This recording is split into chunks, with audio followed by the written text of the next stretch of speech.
Okay, welcome back friends, and today we are starting a new subject and that's atomic and molecular physics। बहुत ही बेहतरीन subject है, बहुत ही easy subject है, scoring है। और बात करते हैं सबसे पहले कि नेट में कितने मार्क्स का आता है। तो नेट में इसका जो पोर्शन रहता है वो अराउंड 15 to 20 मार्क्स का होता है, ठीक है। और साथ में मैं ये भी डिस्कस कर देता हूँ कि कहाँ से क्वेश्चन आते हैं, और फिर बाद में बात करेंगे कि सब्जेक्ट का नेचर किस टाइप का है, आपको किस लेवल के इफर्ट्स का रिक्वायरमेंट है, आपको किस टाइप से आपको पढ़ना है, ठीक है, क्या चीज़ आपको ध्यान रखना है थ्रू आउट द जर्नी, ठीक है। बहुत ब्यूटीफुल सब्जेक्ट है और हर चीज़ बिल्कुल क्रिस्टल क्लियरिटी के साथ समझ में आएगी। वो सारी चीज़ बताता हूँ कि एक वे है इसको पढ़ने का, अगर उस वे में पढ़ते हो तो फिर परफेक्ट है सब कुछ, ठीक है। देखो फर्स्ट ऑफ ऑल तो 15 to 20 मार्क्स का होता है, ठीक है। और कुछ पर्टिकुलर टॉपिक्स हैं जहाँ से क्वेश्चन अराइज होते हैं। Let me explain all that. First one is LS and JJ coupling. Fastly लिख लेना आप, एलएस एंड जेजे कपलिंग, ठीक है। यहाँ से क्वेश्चन बनता है। एक आपका इंटेंसिटी रेशियो से क्वेश्चन बनता है। एक आपका Zeeman and Paschen back effect से क्वेश्चन बनता है। एक आपका बनता है आपका ये तो है एटॉमिक फिजिक्स का पार्ट, ठीक है। एक मॉलिक्यूलर फिजिक्स में भी क्वेश्चन बनते हैं। And vibrational and rotational spectra पे, ऐसे करता हूँ मैं यहाँ पे, रोटेशनल स्पेक्ट्रा पे, वीआर स्पेक्ट्रा पे क्वेश्चन उठता है, बनता है। एक रमन स्पेक्ट्रा पे और फिर लेजर। तो ये कुछ पर्टिकुलर टॉपिक है। ये मॉलिक्यूलर फिजिक्स, ये बिल्कुल डिफरेंट टॉपिक है, ठीक है। इन एक क्वेश्चन यहाँ से 5 मार्क्स का होता ही होता है, ठीक है। बाकी ये जो 5 टॉपिक है यहाँ से 3 क्वेश्चंस होते हैं और each of 5 marks C part में आता है। आपका पूरा का पूरा एटॉमिक सी पार्ट में आता है, ये बहुत अच्छी बात है आपके लिए। तो 15 मार्क्स। खास बात ये है कि ये वो सब्जेक्ट है जहाँ पर आप 15 में से 15 ला सकते हैं, मतलब 15 आउट ऑफ 15, और बिल्कुल कम टाइम में, मतलब बहुत लेस इफर्ट में आपको 15 मार्क्स का गेन हो सकता है यहाँ पे, ठीक है। लेजर का क्वेश्चन जनरली थोड़ा सा टफ भी हो जाता है कई बार, बहुत बड़ा टॉपिक है वो, तो उसको तो कह नहीं सकते, बट ये 15 मार्क्स तो स्ट्रेट फॉरवर्ड होते हैं, सबके आने चाहिए, मतलब इस टाइप का होता है ये। और अब मैं बात करूं तो अगर हम सिर्फ इन 5 टॉपिक्स को पढ़ लें तो आपके डायरेक्ट मतलब जो 15 मार्क्स हैं वो आ सकते हैं, ठीक है। बट हम ऐसा नहीं करेंगे। हम कैसे पढ़ेंगे? हम बिल्कुल बेसिक से स्टार्ट करके सब कुछ कवर अप करेंगे, ठीक है। उसका रीज़न देखो क्या है, इस सब्जेक्ट का नेचर देखो क्या है। इस सब्जेक्ट का नेचर ये है, अगर आप उड़ते हुए पढ़ोगे ना, मान लो ये टॉपिक उठा के पढ़ लिया, तो फिर कुछ नहीं है, ठीक है। और अगर आप बिल्कुल बेसिक से स्टार्ट करके, बिल्कुल बेसिक से स्टार्ट करके और एक एक टॉपिक को लिंक करते हुए पढ़ोगे तो it's like a story. Seriously एक स्टोरी है और बहुत मज़ा आने वाला है, मतलब इंटरटेनिंग स्टोरी है, मज़ा आएगा देखना तुम। मैं उसी वे में डिस्कस करूँगा, ठीक है। तो बिल्कुल बेसिक से स्टार्ट करो और हर चैप्टर जो प्रीवियस चैप्टर है उससे यू लिंक्ड है, ठीक है। तो आपको हर कुछ ही आना चाहिए। आपको अगर 100% डीप अंडरस्टैंडिंग चाहिए ना, तो ये सारे लिंकेज कंप्लीट करने पड़ेंगे। आई मीन रेगुलरिटी के साथ में, एक कंटिन्यूटी में आपको वीडियो देखने पड़ेंगे। और देखना इंटरेस्ट भी ऐसा बनेगा कि आपसे ना छूटेगा नहीं सब्जेक्ट, ठीक है, क्योंकि वो एक से एक को वैसे बांध के रख रखा है, एक कनेक्टिविटी है हर टॉपिक में, ठीक है। तो जो नेक्स्ट चैप्टर शुरू होगा कभी भी, उसका जो पीछे का चैप्टर है ना, उसका पहले डिस्कशन होगा कि पीछे ये डिस्कशन हुआ था और अब ये कहानी आएगी, ठीक है। तो लिंक्ड सब्जेक्ट है, ये बिल्कुल इंपॉर्टेंट बात है। लिंक्ड सब्जेक्ट है तो पूरा शुरू से लेके लास्ट तक एकदम कंटिन्यूस वे में पढ़ना पड़ेगा और पूरे को अटैच करते हुए आना है, ठीक है। तो ये ध्यान रखने वाली बात है यहाँ पे। और फिर इसमें कुछ भी नहीं है, बिल्कुल इजी सब्जेक्ट है अगर ये चीज़ किया तो। अगर ये नहीं किया तो आप पढ़ लोगे, ये सब टॉपिक आपको समझ में आएंगे। अगर मैं ये बोल रहा हूँ कि अगर आप डायरेक्टली इन टॉपिक को सिलेक्ट करते हो तो आपको 100% समझ में आएंगे। ऐसा नहीं है कि समझ नहीं आएगा, बट आपसे क्वेश्चन नहीं होगा। खास बात क्या है क्वेश्चन की, देखो जो भी थ्योरेटिकल सब्जेक्ट होता है, आपने स्टैट के नज़ारे देख लिए होंगे। स्टैटिस्टिकल बहुत ही डेप्थ वाला सब्जेक्ट है, बिल्कुल समझ में आ चुका होगा ये बात। छोटी छोटी चीज़ें ऐसे मतलब फंस जाती है कि पूछो मत। और ख़ास बात तो मैं एक सिंगल सी बात ये बता दूँ, पूरी स्टैट पढ़ लिया पर अभी तक एक चीज़ क्लियर नहीं हुआ होगा कि डिस्टिंग्विशेबल और इनडिस्टिंग्विशेबल का लफड़ा क्या है। सही कह रहा हूँ ना? तो सेम वे में ये भी एक थ्योरेटिकल सब्जेक्ट है, उतना डेप्थ नहीं है, उतना मतलब कॉम्प्लेक्सिटी नहीं है यहाँ पे, बट स्टिल कनेक्टिविटी है। तो जो क्वेश्चन करना है तो आप क्वेश्चन की लैंग्वेज बिल्कुल क्रिस्टल क्लियर होना चाहिए, हर वर्ड का मतलब समझ में आना चाहिए कि इसने क्या बोला। अगर ये बात आपको चाहिए तो आपको बिल्कुल बेसिक से स्टार्ट करके लिंक टू लिंक हर टॉपिक को करना है, चाहे इंपॉर्टेंट हो या ना हो। नेट के लिए तो सिर्फ इतना इंपॉर्टेंट है, वो नहीं है मुझे पता है, पर फिर भी ये एक रीज़न है कि मेरे को पढ़ाना होता है और तुमको पढ़ना चाहिए। क्योंकि यार देखो, हम यहाँ पर नेट वेट के लिए नहीं है, हमको चाहिए एकदम क्रिस्टल क्लियरिटी में एटॉमिक पढ़नी है बस, एटॉमिक एंड मोलिकुलर। हमें फ्यूचर में कभी किसी को पढ़ाना पड़े तो हम ऐसे बजा दें उसको, मतलब समझ रहे हो ना सब्जेक्ट को, तगड़े वाला। तो ये चीज़ चाहिए और इसी वे में अपन पढ़ेंगे, ठीक है। तो ये तो हो गया एक नॉर्मल सा डिस्कशन कि सब्जेक्ट का नेचर कैसा है। सब्जेक्ट बिल्कुल लिंक्ड है, एक टॉपिक दूसरे से बिल्कुल ऐसे अटैच्ड है, और आपको हर कड़ी को पूरा करना है, मतलब हर लिंक आपको सीखना है, ठीक है।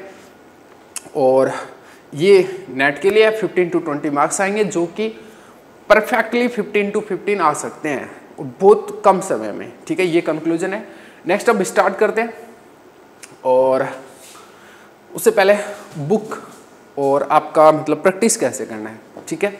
देखो बुक आपको कुछ नहीं चाहिए, सिर्फ और सिर्फ राजकुमार बुक है, इसके अलावा आपको कुछ भी पढ़ने का जरूरत नहीं है। बुक है मार्केट में, फॉरेन राइटर भी हैं, कोई दिक्कत नहीं है, but single book is sufficient and that is Rajkumar. अगर आपको फ्यूचर में कभी किसी को पढ़ाना पड़े या फिर सेल्फ स्टडी करना हो या फिर अभी साथ में साथ पढ़ना हो, तो मैं एक बार चैप्टर बता देता हूँ, आपको वो चैप्टर पढ़ने होंगे, ठीक है। तो एक बार मैं बुक है नहीं यार मेरे पे, मैं लेके आता हूँ और आपको एक बार बताता हूँ, क्योंकि ये गाइडेंस भी ज़रूरी है यार। तो मेरे स्टूडेंटों में बेइज्जती नहीं चाहता कहीं पे करो मेरी।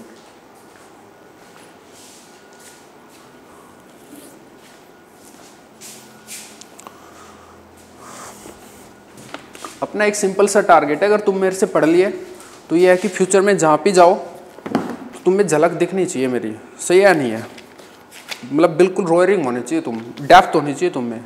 देखो चैप्टर बता देता हूँ मैं। चैप्टर 1 से स्टार्ट करो। इंट्रोडक्शन है, इंट्रोडक्शन टू स्पेक्ट्रोस्कोपी। भाई आना चाहिए आपको, पता तो चलना चाहिए कि सब्जेक्ट में पढ़ रहा हूँ, क्यों पढ़ रहा हूँ, क्या है सीन, क्या है। एक खास बात बताऊँ इस मुद्दे पे, इंटरेस्टिंग है। इंटरेस्टिंग ये है कि मैं पूरी एटॉमिक पढ़ाने के बाद एक चीज़ बोलूँगा और आपको मानना पड़ेगा।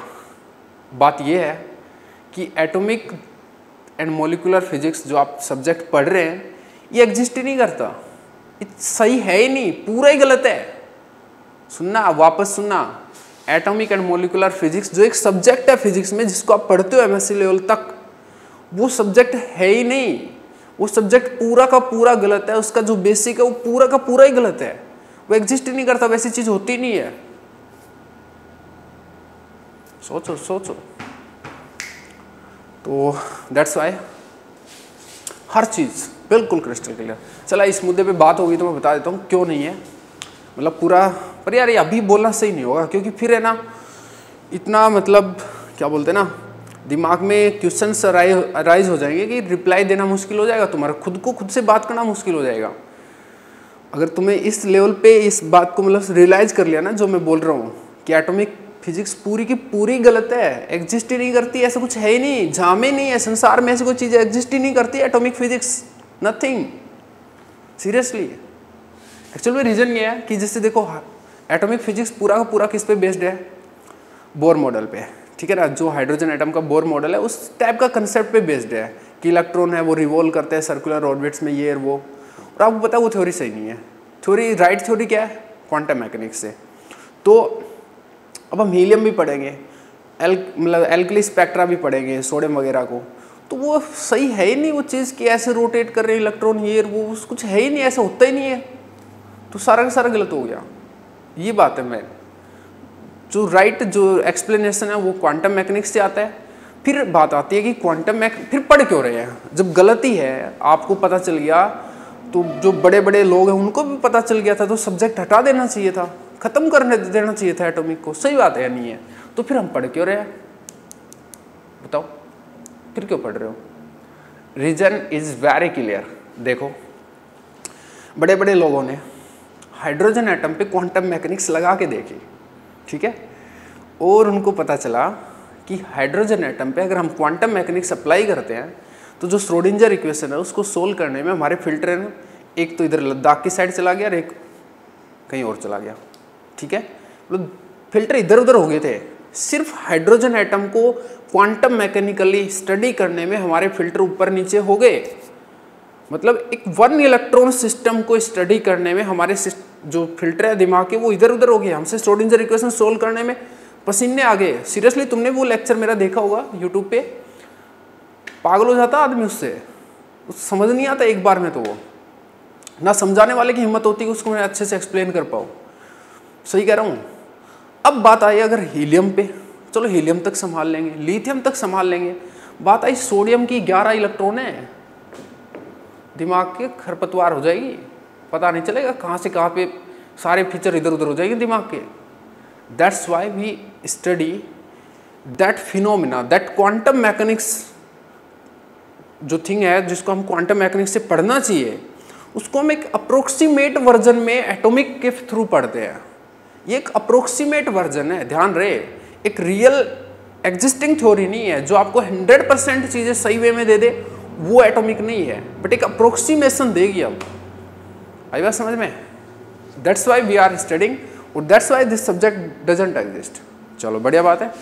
तो इंट्रोडक्शन फर्स्ट चैप्टर से, उसके बाद सेकंड है Bohr theory of hydrogen atom, Bohr theory and Sommerfeld theory, Bohr Sommerfeld theory second chapter, and third chapter you can skip, then fourth chapter, third को मैं बता देता हूँ कि स्किप करना है, ठीक है।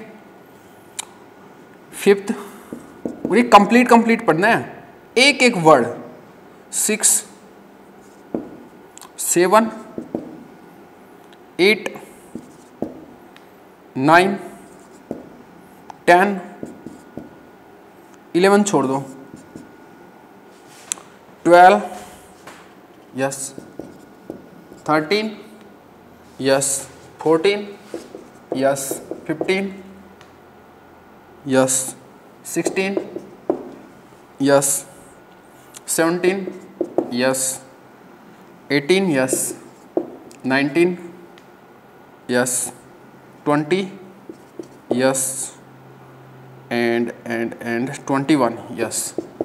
ये आपका सब्जेक्ट मैटर है, ठीक है। इसमें अभी थोड़ा बहुत और भी ऐड होगा, जस्ट इतना ही नहीं है।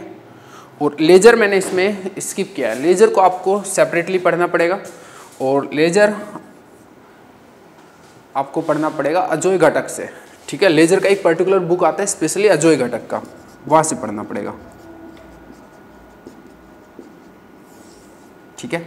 एक चीज़ मैं वेरी क्लियर कर दूँ, मेरे को पूरा जो सिलेबस है नेट का उसमें एक टॉपिक नहीं आता है, दैट इज़ लेजर। आता है, मैं सीख सकता हूँ, उसमें कोई दिक्कत नहीं है, बट मेरा कभी पढ़ा हुआ नहीं है, मतलब, ठीक है। ग्रेजुएशन पीजी वगैरह मेरे कभी था ही नहीं, तो इसको मैं पढ़ाता भी नहीं हूँ, क्योंकि मैं अपने आप को थोड़ा सा वहाँ पे लेस मतलब एक्सपर्ट समझता हूँ इस चीज़ में, ठीक है।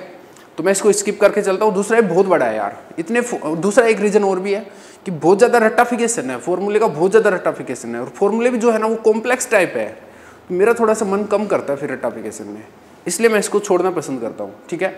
अगर आप में से किसी ने पढ़ रखा ऑलरेडी तो अजोय घटक is the best text on it and you can go through it by yourself, ठीक है। तो ये बिल्कुल बात क्लियर रहनी चाहिए। चलो, और अगर आपको फ्यूचर में एटॉमिक पढ़ाना हो, मॉलिक्यूलर एंड एटॉमिक, तो ये सब आपको स्टफ है, ये 2 चैप्टर छोड़ने हैं, बाकी 1 to 21 कंप्लीट पढ़ना है। और हम भी 1 to 21 कंप्लीट पढ़ेंगे एकदम परफेक्ट, ठीक है, और बिल्कुल लिंक मजबूत करते हुए। अब बात आती है 21 चैप्टर है तो आपको बहुत ज़्यादा टाइम लगने वाला है, ऐसा नहीं है। बहुत जल्दी ख़त्म हो जाएगा, इतना ज़्यादा बड़ा सब्जेक्ट नहीं है। अभी डिपेंड करता है, देखो ऑनलाइन में तो बहुत अलग अलग चीज़ें हैं, बट ऑफलाइन में ये अराउंड 10 डेज़ में ख़त्म हो जाता था। अभी क्या है कि थोड़ी बहुत एक्स्ट्रा चीज़ें हो जाती है, लाइक डीपीपी का फुल क्वेश्चन डिस्कशन हो जाता है। अगर मतलब ऑफलाइन में होते हैं तो जो क्वेश्चन स्टूडेंट कर लेते हैं उसको हम स्किप कर देते हैं, ठीक है। सीट का भी फुल डिस्कशन होता है अभी, तो वो थोड़ा एक इश्यू रह जाता है, but somehow we will manage. और एक चीज़ और है, अब डीपीपी या सीट मेरे को डिस्कस करना पड़ता है, तो ऐसा नहीं है कि मैं फिर कम डीपीपी दूंगा या सीट पूरा मतलब जो भी है कम स्टफ दूंगा, ऐसा नहीं करेंगे। हम समहाउ मैनेज करेंगे कि जो इजी क्वेश्चंस हैं जो सब कर रहे हैं तो उनको स्किप कर पाएँ, ठीक है। ये एक थोड़ा सा ट्रेंड बदलना पड़ेगा, अदरवाइज हमें प्रॉब्लम होगी, ठीक है। आप कोई भी एक भी बंदे ने बोला ना कि सर इसमें मेरा डाउट है, वो मैं डिस्कस करूँगा, इसमें कोई प्रॉब्लम नहीं है, ठीक है। बट एक होता है ना कि हो जाता है क्वेश्चन, उसके सॉल्यूशन अवेलेबल रहते हैं, मतलब प्रोबेबली मोस्ट प्रोबेबली सॉल्यूशन रहते हैं, तो उस टाइप के क्वेश्चंस को स्किप करेंगे, ठीक है। और डीपीपी का भी बता दें कि ये तो हो गया थ्योरेटिकल। प्रॉब्लम कहाँ से करना है, प्रॉब्लम देखो कहाँ से करना है। राजकुमार के ही बुक में हर चैप्टर के पीछे सोल्ड प्रॉब्लम है अराउंड 20 अप्रोक्सीमेटली, ठीक है। 20 है अराउंड हर चैप्टर पे, एटलीस्ट 20 है। तो एक तो वो सारी की सारी करनी है, ठीक है, प्लस वहाँ पर अनसोल्ड प्रॉब्लम भी है तो वो भी करना है, ठीक है। और प्लस में सीट करना है, ये आपके लिए बहुत सफिशिएंट स्टेप है, इससे ज़्यादा रिक्वायर्ड नहीं होता, ठीक है। स्टिल अगर आप कुछ और करना चाहते हैं तो आई होप मेरे पास एक और स्टेप पड़ा है, तो मैं वो भी आपको प्रोवाइड करा दूंगा, ठीक है। मेरे को ढूंढना पड़ेगा, बट पड़ा है, मुझे लग रहा है, कोई राइटर का नाम मुझे याद नहीं है, बट आई थिंक है, और मैं मैनेज कर सकता हूँ। अगर नहीं होगा तो वो चीज़ मैं आपको प्रोवाइड करा दूंगा, बट उसका डिस्कशन नहीं होगा, उसका डिस्कशन आपको ग्रुप में करना है, और जो डाउट्स हैं वो डिस्कस हो जाएंगे, ठीक है। ईजी है, ऐसा कोई दिक्कत नहीं है, अपने आप से बहुत सारी चीज़ें मैनेज कर पाओगे। और सारे के सारे जो असाइनमेंट या सीट है उसमें मैक्सिमम क्वेश्चंस आप खुद से अटेम्प्ट कर पाओगे, देखना ये चीज़, ठीक है। एक बार सीखना जरूर पड़ेगा कि क्वेश्चन कैसे होते हैं, ठीक है। वो मैं डीपीपी का डिस्कशन है उसके थ्रू आपको बता दूंगा। उसके बाद सीट में आपको मेरी तरफ से मुझे लग रहा है कि आपको कहीं प्रॉब्लम नहीं आएगी, क्योंकि अभी तक जो भी बच्चे आए हैं ऑफलाइन में सब खुद से ही कर लेते थे, ठीक है। तो ऐसा ही होगा, और चलते हैं, आप जर्नी स्टार्ट करते हैं, और स्टार्ट करेंगे बिल्कुल फर्स्ट चैप्टर से, and that is introduction to spectroscopy. Fine. एक चीज़ और मैं अपने लिए तो बोल दूँ कुछ,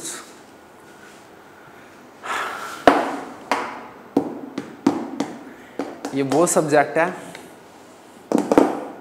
जहाँ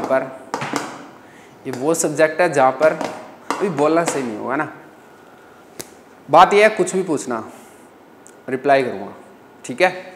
ये है मतलब भयंकर डेप्थ, ठीक है। डेप्थ होता है एक तो, और एक होता है डेप्थ के नीचे डेप्थ, वो है मेरे पास इसके लिए, ठीक है। चलो करते हैं स्टार्ट, और हर चीज़ का आंसर मिलेगा, आप कुछ भी पूछना हर का चीज़ का आंसर मिलेगा। एक जस्ट जो आपको डाउटफुल रह सकता है ना, जो मैं मतलब क्लियर नहीं कर पाऊंगा, वो ये रहेगा कि सिलेक्शन रूल है इसमें बहुत सारे। आप बोलोगे बार बार कि सिलेक्शन रूल कहाँ से आए, तो मैं डाउट क्लियर कर सकता हूँ, इसकी बात नहीं है उसमें। पहले बता देता हूँ कि सिलेक्शन रूल क्या होते हैं, कि यहाँ पर क्वांटम मैकेनिक्स से आते हैं।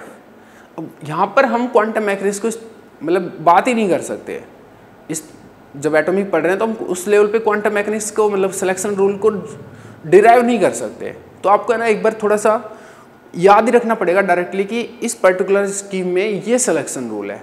उसके अलावा अगर आपको कोई भी डाउट हो ना, उस मेरे पास आना, 101% आपको रिप्लाई मिलेगा उसका, ठीक है। ये गारंटी है इस चीज़ की, इस सब्जेक्ट में। या फिर देखो मतलब मैक्सिमम टू मैक्सिमम ट्राई होगा मेरी तरफ से, बेस्ट टू बेस्ट, क्योंकि बहुत बेहतरीन तरीके से आता है ये सब्जेक्ट मेरे को, ठीक है। और चलो करते हैं स्टार्ट, एक नई जर्नी, एक हैप्पी जर्नी। और अब मज़ा आएगा इस सब्जेक्ट में। वो थोड़ा सा तंग कर रहा था यार सब्जेक्ट, ये थोड़ा इंटरेस्टिंग है, ठीक है। चलो लेट वी स्टार्ट, एंड चलो अभी फिर नेक्स्ट लेक्चर में मिलेंगे, ठीक है। Bye bye.